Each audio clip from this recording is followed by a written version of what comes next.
हमारे देश की इन जगहों पर दूल्हा दुल्हन किसी सामान की तरह बेचे जाते हैं। यहाँ की मार्केट इतनी अनोखी है कि यहाँ किसी चीज को नहीं बल्कि अपनी ही बेटी बहनों की बोली लगाई जाती है। और जहाँ एक जगह दूल्हे को 50,000 रुपए में खरीदा जाता है तो वहीं दूसरी जगह सिर्फ 4,000 रुपए में किसी पत्नी को किराए पर लिया जा सकता है। ये सुनने में जितना अजीब लगता है तो सोचिए उन पर क्या बीतती होगी जिन्हें इन बाजारों में बेचा जाता है। और हैरान कर देने वाली बात तो ये है कि सरकार भी इन मामलों के बारे में अच्छे से जानती है, लेकिन फिर भी इसके खिलाफ कोई एक्शन नहीं लिया जा रहा है। अब सरकार इन गैर कानूनी मामलों के खिलाफ क्यों कोई कदम नहीं उठा रही है और क्यों सरेआम लड़के लड़कियों को बेचा जा रहा है, ये सब जानने के लिए वीडियो को आखिर तक जरूर देखिएगा। हमारे देश में कई ऐसे बाजार भी हैं जहां शादी के लिए दूल्हा दुल्हन बेचे जाते हैं और खरीदे जाते हैं। जिन्हें अपने घर के लिए बहू चाहिए होती है वो इस बाजार से चंद पैसों में दुल्हन खरीद लाते हैं। तो इन्हीं बाजारों में लड़के को खरीदने के लिए भी एक रकम तय की जाती है। जो लोग पहली बार इस मार्केट के बारे में सुन रहे हैं उन्हें ये बात जरूर अजीब लग सकती है, लेकिन दूल्हा दुल्हनों का ये सौदा कई सालों से चला आ रहा है। इससे ज्यादा हैरान कर देने वाली बात तो ये है कि ऐसे बाजार सिर्फ देश में किसी एक जगह पर नहीं बल्कि महाराष्ट्र, आंध्र प्रदेश, हरियाणा, बिहार, मध्य प्रदेश जैसे कई राज्यों में लगते हैं,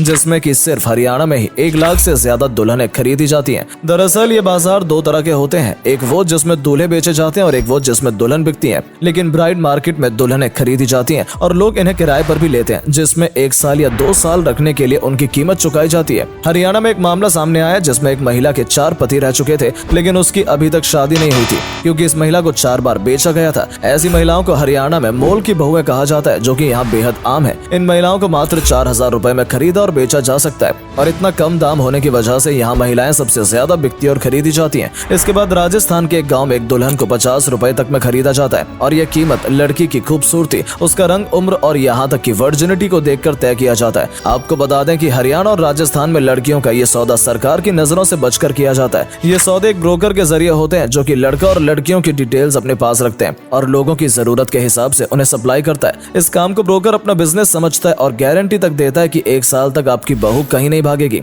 और गारंटी ये भी है कि आप किसी इलीगल मामले में नहीं फंसेंगे। इस डील में दूल्हे का परिवार, दुल्हन का परिवार और ब्रोकर शामिल होता है और डील तय होने पर अलग अलग जगहों से दूल्हा दुल्हन लाकर लोगों की मांगे पूरी की जाती हैं। वहीं आपको बता दें कि इसमें बड़े बड़े बिजनेसमैन भी शामिल हैं। आजकल बड़े बड़े और पढ़े लिखे लोग भी खरीदी हुई दुल्हनों से शादी कर रहे हैं और ये सारे लीगल काम सरकार की नजरों से बचकर किए जाते हैं। लेकिन वहीं दूसरी तरफ मध्य प्रदेश और महाराष्ट्र में खुलेआम ये बाजार लगते हैं जहाँ लड़के और लड़कियों को बेचा जाता है। कहा जाता है कि इन जगहों पर ऐसा रिवाज है जो सदियों से चला आ रहा है। बाकायदा किसी खास अवसर की तरह यहाँ बाजार सजाई जाती है जहाँ पर सबके परिवार वाले इकट्ठा होते हैं और लड़की के भाई और पिता उसकी बोली लगाते हैं। जो सबसे ज्यादा ऊंची बोली लगाता है यानी सबसे ज्यादा पैसे देता है, लड़की उसे बेच दी जाती है। यहाँ लड़की के परिवार वाले ये तक नहीं देखते कि लड़का क्या करता है या कौन है। उनका मकसद सिर्फ अपनी लड़की को बेचना है और फिर वहाँ से उसे विदा करके चले जाना है। साथ ही इन बाजारों में लड़कियों को कुछ वक्त के लिए रेंट पर भी लिया जाता है। मध्य प्रदेश के शिवपुरी इलाके में ये सब कुछ खुलेआम होता है और लगभग सभी को इस बारे में जानकारी भी है। इतना ही नहीं बल्कि महाराष्ट्र और मध्य प्रदेश के कुछ इलाकों में ये सौदे बाकायदा लीगल तौर पर किए जाते हैं। अगर किसी को किराए पर लेना है या फिर हमेशा के लिए खरीदना है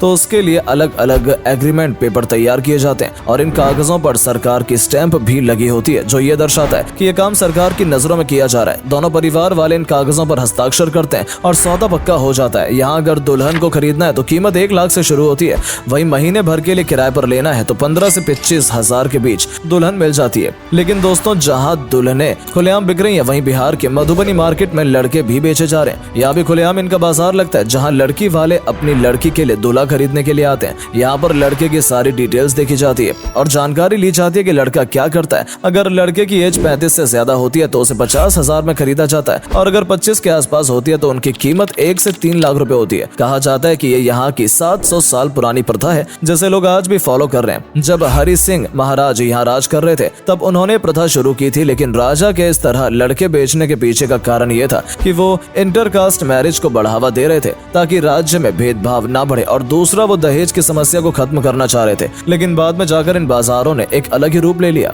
और वहीं अगर हम हरियाणा और राजस्थान में बेची जाने वाली लड़कियों की बात करें तो इसके पीछे का कारण बताया जाता है कि इन राज्यों में सेक्स रेट कम है। इन राज्यों में लड़कियों की कमी है और इसी को कम करने के लिए लड़कियां बेची जाती हैं। साथ ही यहाँ गरीबी भी इसकी वजह है। यहाँ लोग इतने गरीब हैं कि अपना परिवार भी ठीक से नहीं चला पाते हैं, इसीलिए वो कुछ वक्त के लिए लड़की को किराए पर ले आते हैं और जब इस दौरान उसे कोई बच्चा होता है तो उसे अपना वंशज चलाते हैं और बाद में लड़की को वापस भेज देते हैं। यहाँ शादी का खर्चा भी बच जाता है और कहीं कहीं तो 2 भाई एक ही लड़की से काम चलाते हैं और अगर किसी के घर में लड़की जन्म लेती है तो उसे बार बार बेचकर लोग अपना खर्चा निकालते हैं। जरा सोचकर देखिए, जिन्हें इस तरह से बेचा जाता होगा उन पर क्या बीतती होगी। वो लड़कियां जिन्हें इस तरह से बेच दिया जाता है वो न सिर्फ शारीरिक बल्कि मानसिक दर्द से भी गुजरती हैं, लेकिन इनकी देखभाल की जिम्मेदारी यहाँ किसी की नहीं रही, क्योंकि एक तरफ उनके परिवार वाले जिन्होंने उसे बेच दिया जिसके बाद उनका उससे कोई संबंध नहीं रहा, वहीं दूसरी तरफ उसका पति जो उसे खरीद कर लाया है वो भी सिर्फ अपने मतलब के लिए, और उसका भी अपनी खरीदी हुई पत्नी की तरफ कोई ध्यान नहीं है, ना ही कोई जिम्मेदारी। लेकिन सवाल ये आता है इतना बड़ा जुल्म जो सरेआम हो रहा है उसे कोई रोक क्यों नहीं रहा। यहाँ आसपास के पुलिस वाले भी इन सब मामलों को अच्छी तरह से जानते हैं लेकिन कोई भी एक्शन नहीं लेता,